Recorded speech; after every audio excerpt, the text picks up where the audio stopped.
ఏడాదికో వైవిధ్యం, ఏకదంతుని రూప నేపథ్యం, 70 అడుగుల ఎత్తైన ఖైరతాబాద్ మహాగణపతి విశేషాలు. కూటమి ప్రభుత్వం వరద ప్రభావిత ప్రాంతాల్లో సహాయక చర్యలు చేపట్టడంలో పూర్తిగా విఫలమైందంటున్నారు విజయవాడ ప్రజలు. తినడానికి ఆహారం, తాగడానికి మంచినీళ్లు కూడా అందించలేని ఆవేదన వ్యక్తం చేస్తున్నారు. శివశక్తి నగర్, వైఎస్ఆర్ కాలనీ నుంచి మరింత సమాచారం మా కరెస్పాండెంట్ నరేష్ అందిస్తారు. గత 5 సంవత్సరాలలో వైఎస్ఆర్సీపీ ప్రభుత్వం వరద వచ్చినా, ముంపు వచ్చినా, ఏమొచ్చినా సరే వాలంటీర్ల ద్వారా నిత్యావసర సరుకులు, పెన్షన్లు సమయానికి అందజేసే విధంగా చేశారు. కానీ ఇప్పుడు కూటమి ప్రభుత్వం వచ్చిన తర్వాత ఒకవైపు ముంపు ప్రాంతంలో ఉన్న ప్రజలను గాలికి వదిలేశారు, మరోవైపు తీవ్ర ఇబ్బందులు ఎదుర్కొంటున్న వయోవృద్ధులు కావచ్చు, వికలాంగులు కావచ్చు, అందరూ కూడా తీవ్ర ఇబ్బందులు ఎదుర్కొంటున్నారు. మనం ప్రస్తుతం చూస్తున్నాము విజయవాడ నగరంలోని వైఎస్ఆర్ కాలనీలో ప్రజలు ఎంత తీవ్ర ఇబ్బందులు ఎదుర్కొంటున్నారు అనేది. ఇప్పుడు పెన్షన్ కోసం ఒక పెద్ద ఆయన తాను అక్కడి నుంచి ఇంత వరద ముంపు ప్రాంతంలో కూడా బయటకు వెళ్తున్న దృశ్యాలు చూస్తున్నాము. చెప్పండి, మీ పేరేంటి, ఎక్కడి నుంచి వస్తున్నారు, ఎక్కడికి వెళ్తున్నారు? హాస్పిటల్ ఎదురు 220 బ్లాక్ వస్తున్నాం. పింఛనీకి రమ్మన్నారండి, నన్ను ఫోన్ చేశారు. ఇప్పుడు ఇంత ముంపు, ఇంత వరద, మోకాళ్ళతో పైగా వాటర్ వస్తుంది, ఫిజికల్ హ్యాండిక్యాప్డ్, మీరు ఎలా నడుచుకుని వెళ్తారు? ఇప్పుడు డబ్బులు కూడా పరిస్థితి బాగాలేదు. ఇల్లులు కూడా మాకు బయట ఎక్కడా లేవు, అద్దీంట్లో ఉంటున్నాము. ఇంకా తప్పదు, ఆ డబ్బులు వస్తే దేనికైనా పనికి వస్తాయని ఇంకా వెళ్ళటమే తప్పించేయలేదు. అంటే ఇప్పుడు ఒక కొన్ని నెలల క్రితం వైఎస్ జగన్మోహన్ రెడ్డి సీఎంగా ఉన్న సమయంలో మీకు సమయానికి ఇంటి వద్దగా తీసుకొచ్చి ఇచ్చేవాళ్ళు కదా? ఇంటికి వచ్చేవారు, వాలంటీర్లు ఇంటికి వచ్చి ఇచ్చారు. అబద్ధానికి జరిగినట్టు చెప్పాలి, ఇంటికి వచ్చి ఇచ్చారు వాలంటీర్. పరిస్థితి ఏముంది, వాళ్ళు సచివాలయ సిబ్బంది వస్తున్నారు, బ్లాక్ అక్కడికి వచ్చి వాళ్ళు ఇస్తున్నారు. ఇక ఈ నెల కాస్త నాకు శనివారం ఇవ్వాల్సింది, నేను వర్షం పడుతుందని దిగల, అలాగే అని చెప్పి దిగల. తర్వాత తీసుకొచ్చలే అనుకున్నాను. మళ్ళీ 4 దిగా కొద్ది వర్షం తగ్గాక అప్పటికి వాళ్ళు వరద పుల్లుగా అయిపోయి వర్షం వచ్చి వాళ్ళు వెళ్ళిపోయారంట. 4:30 దిగా. ఎలా ఉందా పరిస్థితి లోపల? చాలా దారుణంగా ఉందండి. అసలు మేము పిల్లలతో ఉండలేకపోతున్నాము. కొన్ని పింఛని కూడా తీసుకోలేదండి నేను. అసలు పిల్లలతో చాలా దారుణంగా ఉంది. ఇప్పుడు మా ఇంటి వరకు వచ్చేవారండి, ఇంటి వరకు ఇచ్చేవారు. ఇప్పుడు మరీ దారుణంగా ఉందండి, అసలు తగ్గట్లేదండి. నీళ్ళు పిల్లలు తినడానికి ఏమీ లేదండి. ఏ పులిహోర పట్లాలో, ఏ పెరుగు పట్లాలో ఏ ఒకటి ఇస్తానే ఉంటున్నారు వాళ్ళు. మొత్తం ఇంకా అంతకంటే ఇది పరిస్థితి చూస్తున్నాము. పెన్షన్ కోసం ఎంత వరద ముంపులో కూడా వెళ్లాల్సిన దృశ్యాలు చూస్తున్నాము. ముస్లిం ముతక అందరూ కూడా తీవ్ర ఇబ్బందులు ఎదుర్కొంటున్నారు. పెన్షన్ కోసం ఇక్కడ నుంచి సచివాలయాలకు వెళ్లాల్సిన సిచ్యువేషన్ కనిపిస్తుంది. సిబ్బంది కూడా ఇంటికి రావట్లేదని, కనీసం తినడానికి తిండి కూడా మాకు లేదని చిన్నపిల్లలు తీవ్ర ఇబ్బందులు ఎదుర్కొంటారని కూడా బాధితులు చెప్తున్న మాటల్లో విన్నాము. విడుదల శంకర్తో నరేష్, సాక్షి టీవీ, విజయవాడ నగరం నుంచి. విజయవాడ వరద ప్రభావిత ప్రాంతాల్లో మురుగునీరు ముంచెత్తుంది. బొడమేరు వరద కాస్త తగ్గినప్పటికీ భారీగా వస్తున్న మురుగునీరు బెజవాడ వాసులను బెంబేలెత్తిస్తుంది. ఎటు చూసినా రోడ్లపైన చెత్త చెదారంతో కూడిన మురుగునీరు కనిపిస్తుండటంతో ముంపు ప్రాంత ప్రజల్లో తీవ్ర భయాందోళన నెలకొంది. ఎక్కడ రోగాలు ప్రబలతాయోనని బాధితులు భయపడుతున్నారు. దీనిపై మరింత సమాచారం విజయవాడ ఊర్మిళ నగర్ నుంచి మా కరెస్పాండెంట్ రవీందర్ అందిస్తారు. బెజవాడ వాసులను బొడమేరు ముంపు వదలట్లేదు. తగ్గినట్టే తగ్గి మళ్లీ వరద పెరుగుతుండటంతో స్థానికంగా ఉండే వారంతా కూడా తీవ్రంగా ఇబ్బందులు పడుతున్నారు. ప్రస్తుతం ఊర్మిళ నగర్ లో ఉన్నటువంటి ప్రాంతంలో మనం చూస్తున్నాం. ఇదంతా కూడా నిన్న కొద్దిగా తెరిపించినట్టు కనిపించింది, కానీ ఈ రోజు ఉదయం నుంచి చూస్తే మళ్లీ దాదాపు 1 అడుగు వరకు నీరు పెరిగిన పరిస్థితి.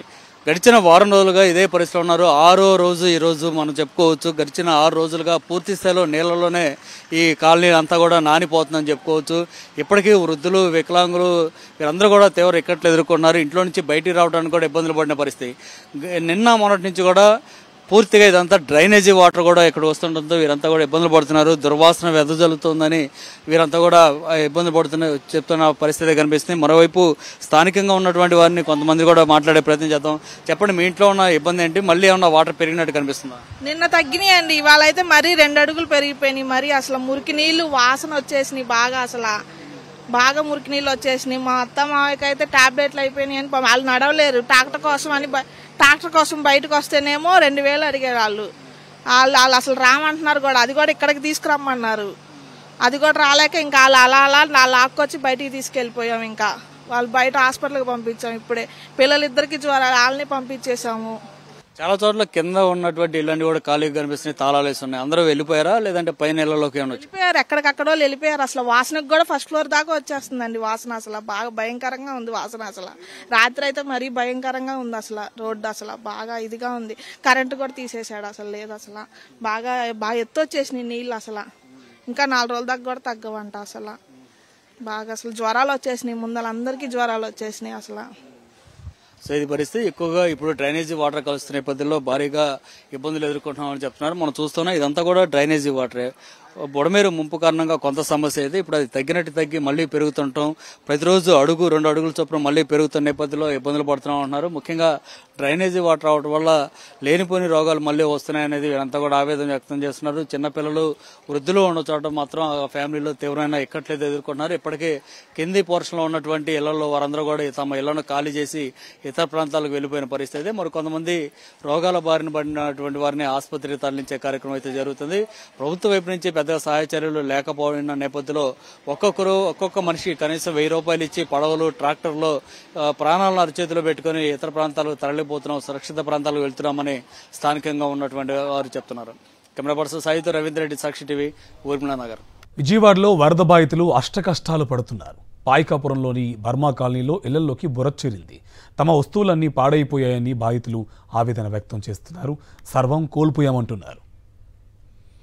పాయికాపురం బర్మా కాలనీలో వరద బాధితులపై కష్టాలకు సంబంధించి మరింత సమాచారం మా కరెస్పాండెంట్ అశోక్ అందిస్తారు. ఓవైపు బుడమేరు వరద, మరోవైపు వరద మిగిల్చిన బురదతో ఎవరైతే ముంపు ప్రాంత ప్రజలు ఉన్నారో వారంతా కూడా తీవ్రంగా ఇబ్బంది పడుతున్న పరిస్థితి కనబడుతోంది. ఏ ఇల్లు చూసినా సరే కనీసం నడుములోతు నీళ్లలో మునిగిపోయి ఉంది. నిన్న కొన్ని చోట్ల నీరు కొంత తగ్గిన పరిస్థితి ఉంది. దీంతో వారు ఇళ్లలో మునిగిపోయిన సామాన్లను చూసి వారంతా కూడా కన్నీరు మున్నీరు అవుతున్న పరిస్థితి కనబడుతుంది. ఇంట్లో ఏ ఇల్లు చూసినా ఇదే వరద నుంచి వచ్చిన ఈ బురదతో ఇలా ఇల్లంతా కూడా మొత్తం నిండిపోయి ఉన్న పరిస్థితి. ఇంట్లో ఏ ఒక్క సామాను కూడా పనికి రాకుండా పోయింది. పూర్తిగా ఆర్థికంగా చాలా తీవ్రమైన నష్టాన్నే ఈ వరద అయితే ఈ కాలనీ వాసులకు కావచ్చు, ముఖ్యంగా విజయవాడ నగర పరిధిలో ఉన్న ఈ కాలనీ అనేక కాలనీలో ఉన్న ప్రజలకు మిగిల్చిందని చెప్పుకోవచ్చు. ప్రస్తుతం మనం బర్మా కాలనీలో ఉన్నాము. బర్మా కాలనీలో ఇంట్లో ఉన్నాము.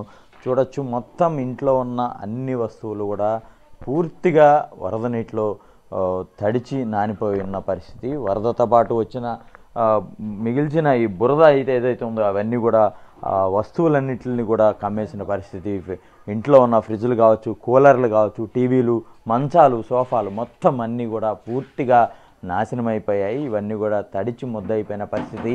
ఏ వస్తువు కూడా మళ్ళీ వినియోగించుకోవడానికి ఉపయోగం లేని పరిస్థితిలో ఉంది. దీంతో ప్రతి ఇంట్లో కూడా తీవ్రమైన నష్టమే వాటిల్లిందని చెప్పుకోవచ్చు. తక్కువగా ఏ ఇల్లు చూసినా సుమారు 2 లక్షల రూపాయల పైనే నష్టాన్ని అయితే వారు ఎదుర్కొంటున్న పరిస్థితి కనబడుతుంది. ప్రస్తుతం మనం ఈ ఇంట్లో ఉన్నాము. ఈ ఇంటికి సంబంధించిన వాళ్ళు ఉన్నారు, మహిళలు ఉన్నారు. ఆవిడతో మాట్లాడే ప్రయత్నం అయితే చేద్దాం. అమ్మా, ఈ 5 రోజుల పాటు వరదలో ఉన్నారు. వరదతో పాటు మీరు ఇంతటి నష్టాన్ని ఎదుర్కొన్నారు. అసలు ఎంత ఊహించారు ఈ పరిస్థితిని? అసలు మేము ఎక్స్పెక్ట్ చేయలేదు సార్. సండే మాకు 1 అవర్ బిఫోరే చెప్పారు. ఈ లోపల ఇవన్నీ తీసుకోవటానికి కూడా మాకు వీలు లేని పరిస్థితి అయిపోయింది సార్. పైకి ఎక్కడికైనా పెట్టడానికి వీలు లేకుండా పోయింది. ఇంక మొత్తం వదిలేసుకొని హార్ట్ పేషెంట్స్ని తీసుకెళ్ళి పైగా తెలిసిన వాళ్ళ దగ్గరికి ఉండాల్సి వచ్చింది సార్. ఇప్పుడు 5 డేస్ నుంచి వాటర్ లేదు, కరెంట్ లేదు, వాళ్ళని ఉంచుకోవటానికి లేదు. మళ్ళీ తెలిసిన వాళ్ళ ఇంటికి అక్కడికి వెళ్ళాల్సి వచ్చింది సార్. అంటే ఈ 5 రోజులు అంటే నీళ్ళల్లోనే ఉండిపోయారు. వాళ్ళందరినీ అవతల తీసుకెళ్ళడానికి ఎలాంటి ఇబ్బందులు ఎదుర్కొన్నారు మీరు? సార్, బోటింగ్ అయితే మాకు సరైన సదుపాయం చూపించలేదు సార్. మేము నడుచుకుంటానే నడుముల్లోతు నీళ్ళల్లో పేషెంట్లను పెట్టుకొని అలాగనే వెళ్ళిపోయాం సార్. ఎవ్వరు ఒక హెల్ప్ కూడా చేయలేదు సార్. మాకు భయంకరమైన పరిస్థితి సార్. ఏనాడు ఊహించలేదు ఇలాంటి పరిస్థితికి లోనవుతామని. అంటే ఇప్పుడు బోట్లు ఏర్పాటు చేశారు ప్రభుత్వం, ఎన్డీఆర్ఎఫ్ టీం పెట్టింది, బోట్లు ఏర్పాటు చేశారని చెప్తుంది కదా. వాళ్ళు ఎవరు రాలేదు ఇటు సైడ్? వాళ్ళు వచ్చారు కానీ సార్ ఎక్కించుకోమని చెప్పేశారు సార్. వాళ్ళు మీకు ఎలాంటి సాయం చేయడానికి వీల్లేదని చెప్పారు. ఓన్లీ పేషెంట్స్ వరకే తీసుకెళ్తామని వాళ్ళని వరకే తీసుకెళ్లారు. కానీ చంటి పిల్లలతో మేము అట్లాగే నడుచుకుంటూ వెళ్ళాం సార్. ఇంట్లో పిల్లల సర్టిఫికెట్లు, వాళ్ళకి సంబంధించిన అన్ని సర్టిఫికెట్లు పూర్తిగా నాశనం అయిపోయిన పరిస్థితి కనబడుతుంది సార్. చెప్పండి, ఈ వరద మీకు ఎంతటి కష్టాన్ని మిగిల్చింది? అసలు జీవితంలో ఊహించలేని కష్టం అండి ఇది. మేము అంత సంపాదించుకున్నాం, మళ్ళీ తిరిగి సంపాదించుకున్నాం. మొత్తం కోల్పోయాం సార్. సమస్తం కోల్పోయినట్టు. మాకు ఎంతమంది ఉంటారు సార్ ఇంట్లో? ఫ్యామిలీలో మొత్తం 6 ఉంటాం సార్. మా అబ్బాయి, మా అమ్మాయి, మా నాన్నగారు, మా అమ్మగారు అండి, మా వైఫ్, మొత్తం 6. ఒక అరగంట గ్యాప్లోనే వాటర్ వచ్చేసిందండి. అరగంట గ్యాప్లోనే మేము ఇక్కడ నుంచి మా తమ్ముడు వాళ్ళ హౌస్ దగ్గరికి షిఫ్ట్ అయ్యామండి. అక్కడ నుంచి వన్ డే ఉన్నామండి. 1 డేలో వాటర్ అయిపోయింది, కరెంట్ లేదు. మళ్ళీ అక్కడ నుంచి మళ్ళీ వేరే చోటకి షిఫ్ట్ చేసాం. ఆయన పేషెంట్, హార్ట్ పేషెంట్, దాని మూలంగా బయటికి తీసుకెళ్లాల్సి వచ్చింది. ఎలా సార్ మరి ఇప్పుడు ఇంట్లో అన్నీ తడిచిపోయినాయి, ఏది ఇంకొకసారి వినియోగించుకోవడానికి లేకుండా పోయింది, ఎట్లా సార్? ఏది ఒక్కడు కూడా ఉపయోగపడదండి. ఏది ఒక్కడు కూడా ఉపయోగించుకునే పరిస్థితిలో లేము. పిల్లల స్టడీస్ బుక్స్ కానివ్వండి, మా బట్టలు కానివ్వండి, సర్టిఫికేట్స్ కానివ్వండి, సమస్తం కోల్పోయాను సార్ మేము. బట్టలు కానీ, మంచాలు కానీ, పడుకోవడానికి కిందైనా పడుకోవచ్చు కానీ మంచాలు మొత్తం ఎప్పటి నుంచో టేకుతో తయారు చేసిన మంచాలు కూడా పోయినాయండి. మొత్తం ఎందుకు పనికిరావండి అవి. మనం చూస్తున్నాము తమ జీవితాంతం కష్టపడి సంపాదించుకున్న సొమ్ముతో కొనుక్కున్న ఏ వస్తువు కూడా ఈరోజు కనీసం వాడుకోవడానికి కూడా లేకుండా పోయింది. వరద 1 గంటలోనే తమ ఇంటిని ముంచెత్తింది. ఇంట్లో ప్రాణభయంతో తమంతా బయటకు పరిగెట్టాము, కానీ ఇంట్లో ఉన్న ఏ వస్తువు తీసుకోవడానికి లేకుండా పోయింది. పూర్తిగా తాము సర్వం కోల్పోయాయని చెప్పి బాధితులైతే ఆవేదన వ్యక్తం చేస్తున్న పరిస్థితి కనపడుతుంది. కెమెరా పర్సన్ వెంకటతో అశోక్, సాక్షి టీవీ, బర్మా కాలనీ.